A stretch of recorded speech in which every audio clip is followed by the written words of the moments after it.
बोलने वाली रजाई के द्वारा लेखक ने बताया है कि अगर रजाई या कपड़े बोल सकते तो वे उन लोगों के बारे में बहुत कुछ बताते जो उनका प्रयोग करते हैं। इस कहानी में एक रजाई दो गरीब और लाचार बच्चों के बारे में बताती है। तो जानते हैं कि ये कहानी क्या बोलती है।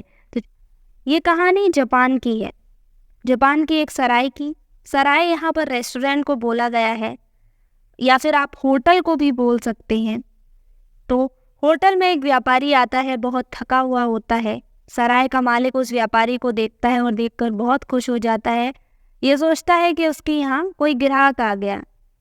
व्यापारी बहुत थका हुआ था, एक रात होटल में रुकना चाहता था। सराय का मालिक खुश होता है और उसको अंदर बुलाता है, उसका स्वागत करता है।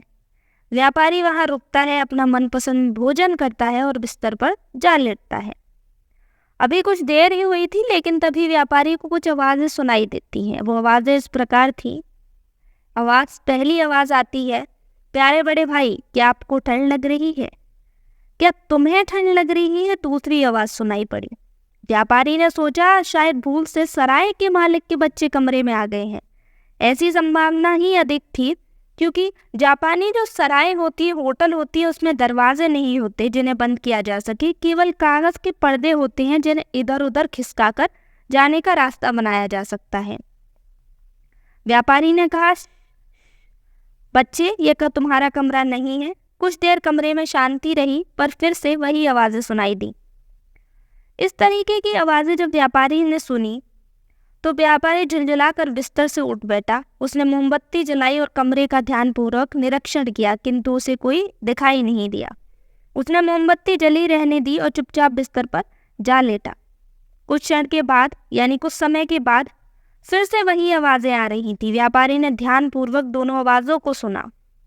जब उसे विश्वास हो गया कि आवाज़ें रजाई से आ रही हैं, तो जल्दी जल्दी उसने अपना सामान बटोरा और एक गठरी बनाई। गठरी को लेकर वह सीढ़ी से उतरा और सराय के मालिक के पास पहुंचा और सारा हाल सुनाया। जनाब, गुस्से में भरकर सराय का मालिक चीखा, लगता है कि बहुत थके होने के कारण आप परेशान हैं, इसलिए आप ऐसा कह रहे हैं। कहीं रजाइयाँ भी बोलती हैं? व्यापारी पहले ही तंग आ चुका था आवाज़ें सुन सुनकर। उसने गुस्से में जेब से नोट निकाले और मालिक के हाथ पर रख दिए और वहाँ से चला गया। अगले दिन कोई दूसरा यात्री सराय में आया।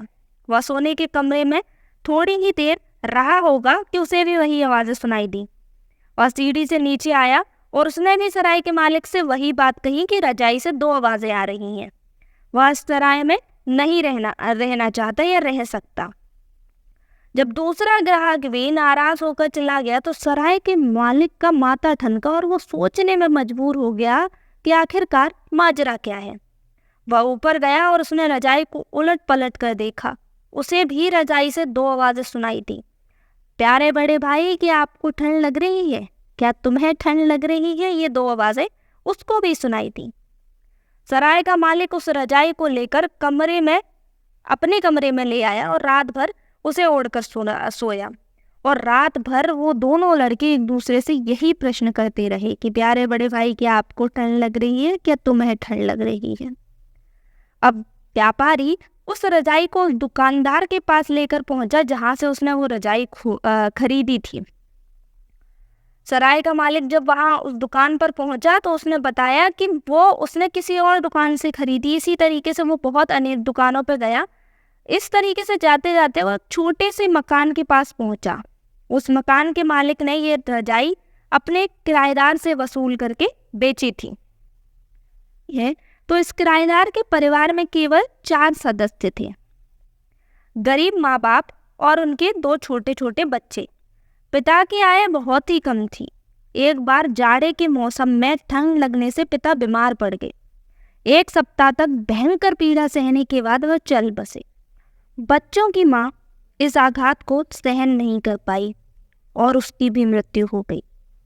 अब दोनों भाई अकेले रह गए। बड़े की आयु लगभग 8 साल की थी और छोटी की 6 साल। दोनों भाइयों का कोई अपना न था जो उसकी इस विपत्ति में सहायता करता। उन्होंने भोजन सामग्री जुटाने के लिए एक के बाद एक वस्तु बेचना आरंभ कर दिया। अंत में उनके पास केवल एक रजाई रह गई। एक रात को दोनों भाई उस रजाई को ओढ़कर सो रहे थे। छोटे भाई ने बड़े भाई से पूछा, प्यारे बड़े भाई, क्या आपको ठंड लग रही है? बड़े ने पूछा, क्या तुम्हें भी ठंड लग रही है? तभी मकान मालिक अपने मकान का किराया लेने आ पहुंचा। उसने लड़कों को जगाकर कहा, मकान का किराया लाओ। बड़े लड़के ने गिड़गिड़ाते हुए कहा, मालिक, हमारे पास एक रजाई के अतिरिक्त कुछ भी नहीं है, हम आपको किराया कहाँ से दें?